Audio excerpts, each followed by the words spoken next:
Hello everyone, welcome back. This is Nihatul Shan from Crescent Creation. It's a World Card Making Day today and I'm sharing my first light up card with you. Yes, it's my first light up card.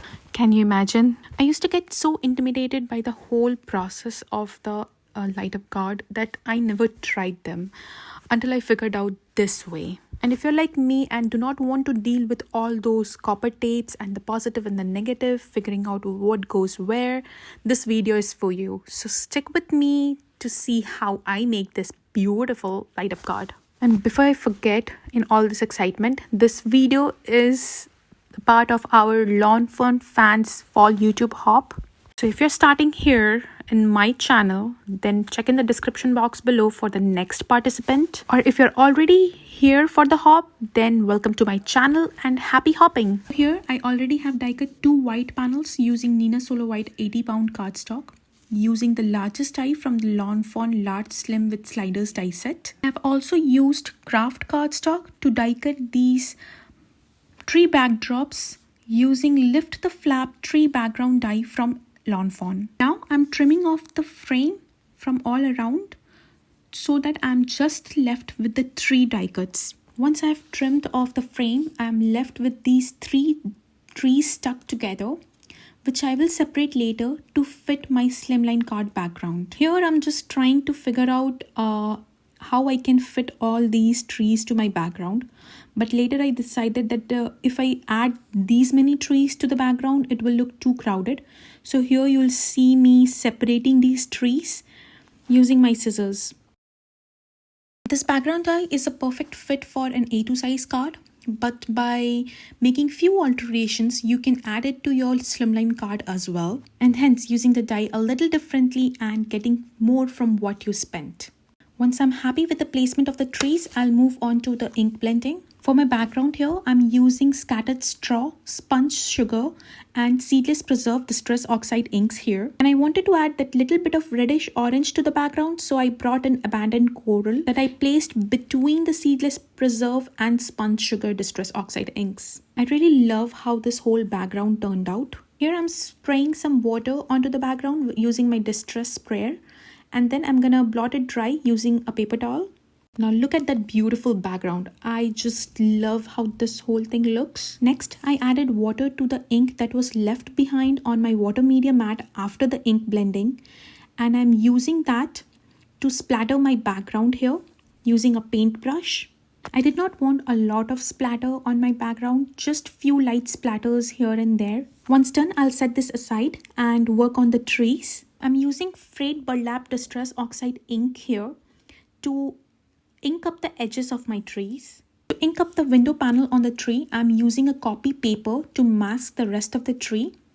Once done inking all the trees, it's time to work on the background. Here I'm adding another craft cardstock behind the window openings so that when I add my critters to the windows, you do not see the background behind. Instead, you see the inside of the trees. But later in the video, I ended up closing all the windows by gluing them down, except the one that is on the very right side, because that's gonna hide the switch to light on the card.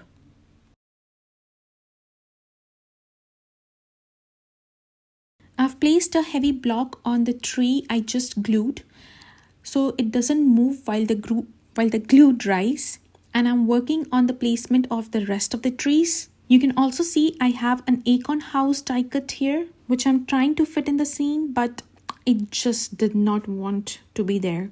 So I ended up not using it. Once I glued all these trees to the background, I waited for the glue to dry before moving on to the next step. Once everything's dry, I'm cutting off the excess trees that's hanging off the panel. Now using my craft knife, I am cutting off the background panel just behind the right window. Since the tree is glued to the background, the window on the tree is blocked by the background. So you need to cut off that area to create the window back for the light switch to be there. Here I'm just using a sander to smoothen the edges of the paper. Luckily it was just the right fit for the window. This extra step just ensures that you don't see those teeny tiny paper shavings when you open the window. Now let's work on the light. So this is a regular LED light that I got from Amazon, which is 3.3 feet in length. 3.3 feet sounds tiny when you want to put this light around the house, but for the card it's still big. So here I'm just folding the wires in between two lights to make it a little shorter. And that did the trick. It fit perfectly to my slimline card. Here I'm just figuring out how I want my lights on the background. And that's when I noticed that the windows are actually coming in between the lights, and I had no way to keep the windows open, so I had to glue them down.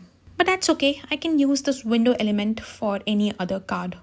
Maybe I'll create a similar card with no lights, and in that I can have the windows open. So if you are not adding these lights to the card and just want to recreate the whole scene, you can totally have those windows open and add some critters to those windows. They will look super cute. Here I'm just using some scotch tape to place the lights onto the white panel. Remember at the very beginning of the video we die-cut two white panels? So this is one of them. So here use as much as scotch tape you want to keep this light glued to the white panel. You don't want these lights come undone.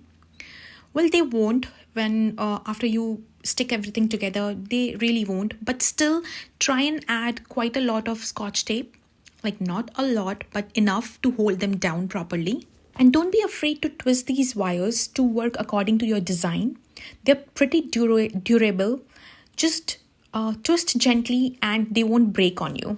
Here I'm just trying to figure out how I want my light switch to be placed on the card so that it's easily accessible through that very rightmost window. I did not speed up this part of the video and kept the whole video because I wanted you to see how I placed these lights so you can do it on your project without any difficulty. Now for the rest of the wire, you can just roll it up and glue it to the part of the panel where it does not show through the window.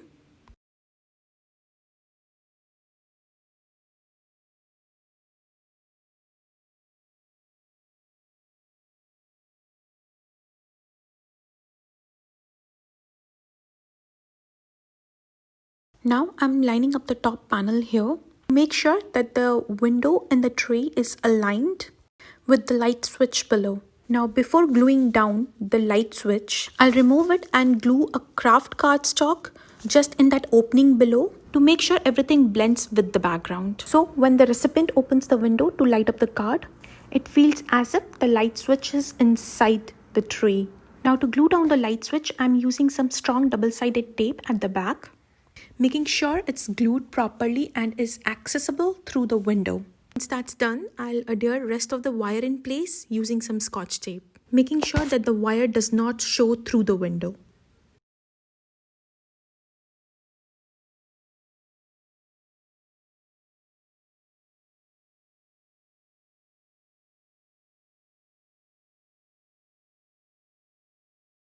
Just checking here if everything is working, and everything seems to be working nicely.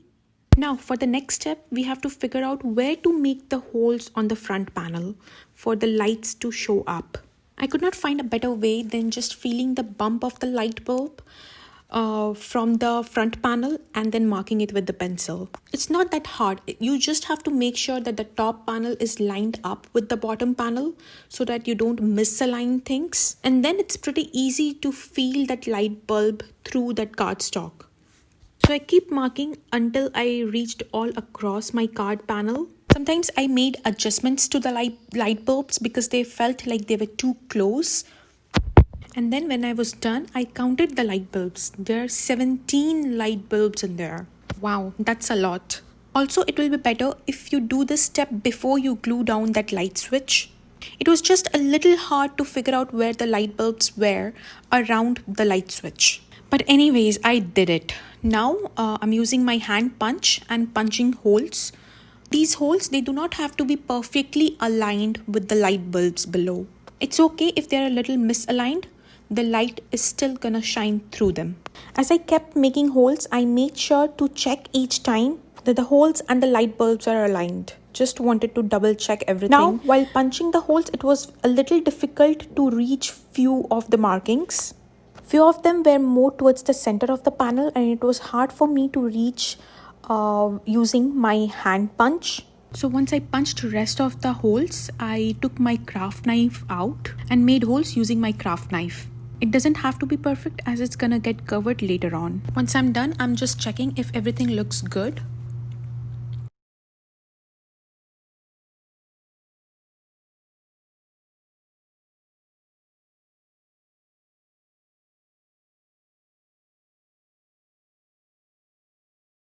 So to fix this, I added one more layer of cardstock at the back of my front panel. I just trimmed a Nina Solar White 80-pound cardstock to size. Now marking all the holes, making sure everything is aligned. Now making holes on those markings, using hand punch and craft knife wherever needed. And then we'll glue this panel to the back of the front panel using some strong double-sided tape. And you can see that looks much better. At least it did to me. Now let's adhere the front panel to the light panel.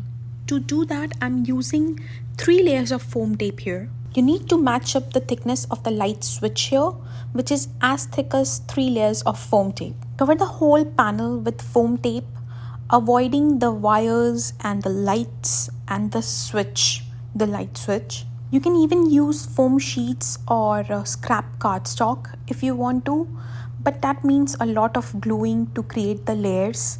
So if you're up for it, just go ahead and do that. But yes, that will give you more stability if you're planning to mail this card. But I had plans to just give this card in person, so I did not bother doing all those and just stuck with my foam tape here. Now just lining up my front panel to glue it down to the light panel.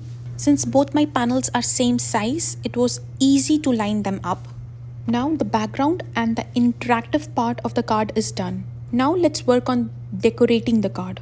For my light bulbs here, I chose mini string of lights die from Lawn Fawn. I die cut these string of lights with black cardstock and vellum. I wanted my actual light bulbs, the glass part in vellum and the metal part that's on top in black color. So here I trimmed off the glass part from the black cardstock. Now I'll glue this rest of the light string to the vellum die cut. Now I'm applying glue on the back of the black die cut, and then I will glue it on top of the vellum die cut. Once done gluing, I'll trim off each light from the string using my scissors. Once I have all my 17 light bulbs ready, I'll use my Xyron sticker maker to create these light bulbs into stickers. These light bulbs are made out of vellum, and it's always difficult to hide glue behind the vellum. So this Xyron sticker maker makes things much easier. Now using a bone folder, I'm using a back of my craft knife. I'm burnishing these stickers, and then I'll start gluing these light bulbs in place, picking them using my tweezers and placing them on top of the holes I made earlier. Converting these vellum light bulbs into stickers makes life so much easy. Somehow next few steps did not get recorded, but the only thing I did was gluing all the light bulbs in place and adding glossy accent to each light bulb, and then making the string using a black marker. Look how beautiful and festive this looks. You can create this scene for any occasion. Next, I have die cut this grass border using grassy border die from Lawn Fawn, and I'm inking it up using Twisted Citron and Mode Lawn Distress Oxide inks here. Since I'm not using my water media mat here, you can see the cardstock is moving quite a lot on my glass mat, and that's why I have a piece of tape stuck to my fingers to hold the cardstock down. Once done inking, I'll spray some water and blot it dry using paper towel.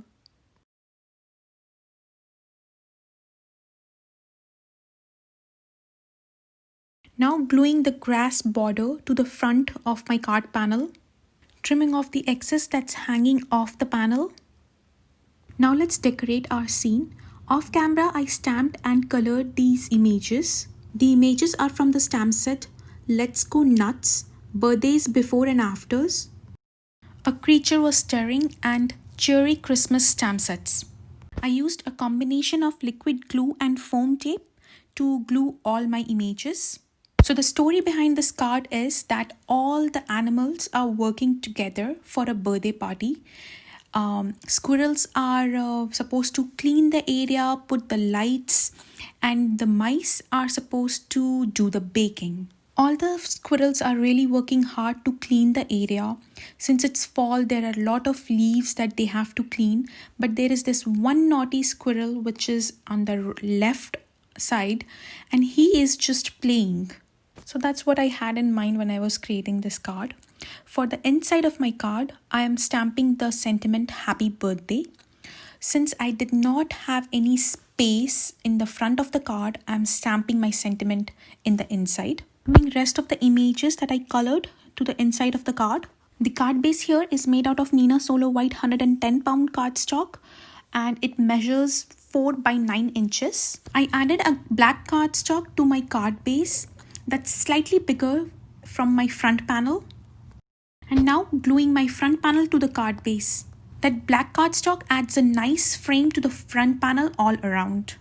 Lastly, stamp the sentiment Open Me on the tree window using the stamp set Push Here from Fawn. And this is where I realized that it's difficult to operate the window.